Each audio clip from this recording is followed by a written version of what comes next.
Boris, eu sempre gosto de começar pelo começo. Eu brinco, né, que eu gosto de entender um pouquinho como que suas origens começaram, né.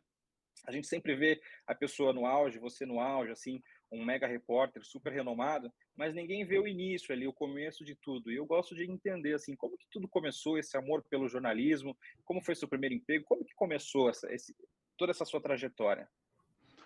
Olha, eu me imaginava nos meus sonhos de criança e especialmente de adolescente, um locutor esportivo. Eu reuni 2 coisas que eu gostava muito: a notícia, o fato e o rádio.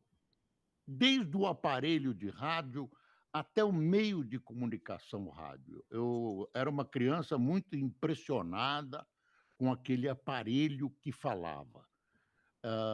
O rádio era o meu grande objetivo. Não existia televisão, não existia televisão.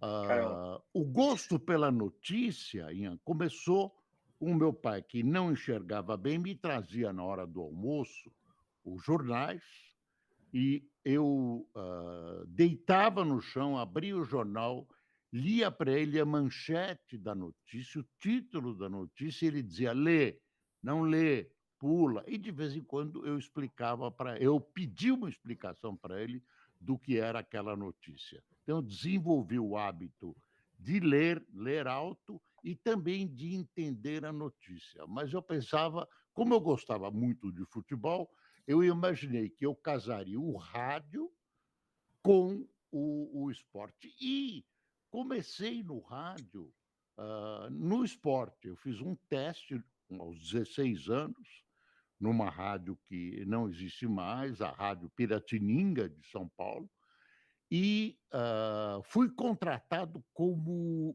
plantão esportivo. A rádio transmitia corridas de cavalo, tinha a tarde turfística da Rádio Piratininga, e eu dava os resultados do futebol. Eu acompanhava o futebol, dava os gols.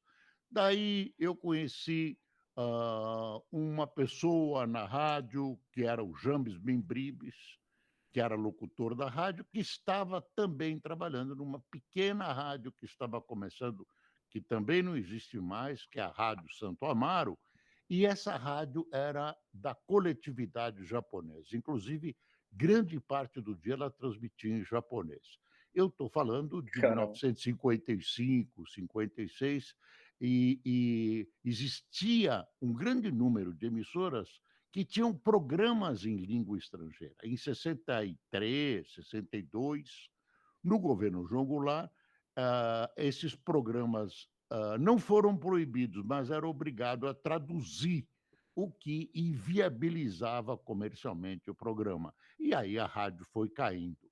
Nessa rádio, eu comecei as transmissões de futebol, de outros esportes, tomei contato com a política, tomei contato com a notícia, e daí foi uma bola de neve rolando e aumentando.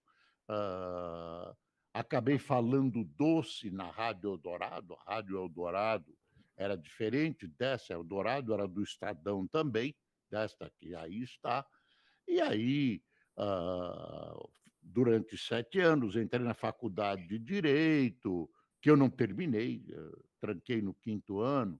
Agora, se eu contar, são mais de 60 anos de vida jornalística. Se eu contar tudo agora, não tem mais programa, o pessoal vai desligar. Aí, né, foi rolando uma bola de neve,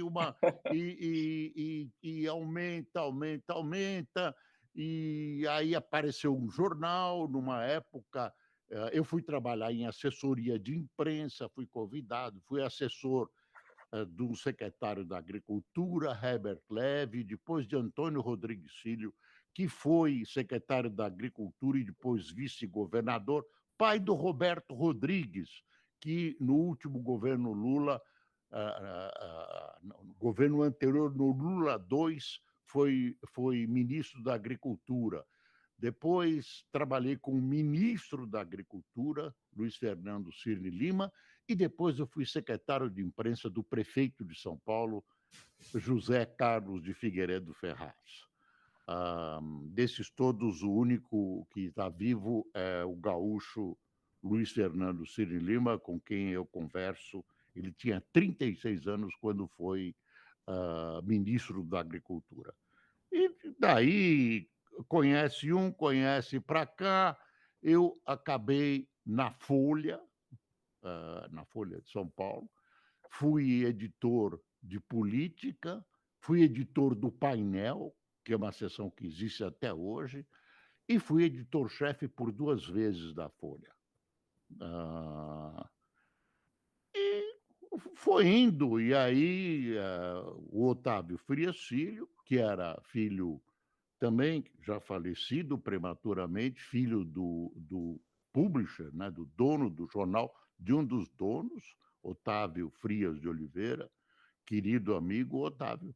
Chegou a hora de ele assumir, ele foi para o meu lugar, eu fiquei, voltei a fazer o painel, e aí recebi um convite para ir para a televisão. Aí lançamos o Telejornal Brasil, que foi um jornal de âncora que tinha liberdade de opinião, que era uma coisa rara no Brasil, né?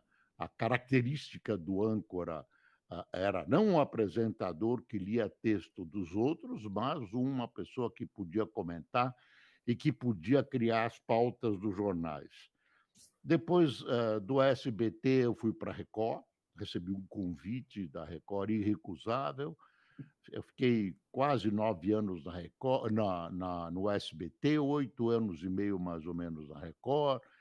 Saí da Record, fiquei um tempo parado, desempregado. A Band me chamou, me contratou. Da Band fui para a Rede TV, e da Rede TV agora estou na CNN e fazendo o Jornal do Boris, que é um jornal que eu faço toda manhã, às 8 horas, onde eu comento as notícias. Eu pego o jornal, vou abrindo, é baseado nos jornais e vou tocando e vão acontecendo coisas no meio de tudo isso. Eu dei um rápido traço, né? Um rápido traço para não ser muito chato. Vai ver que eu esqueci alguma coisa. Você chega na cidade, você começa a esquecer as coisas, inclusive de pagar as contas, que é muito grave.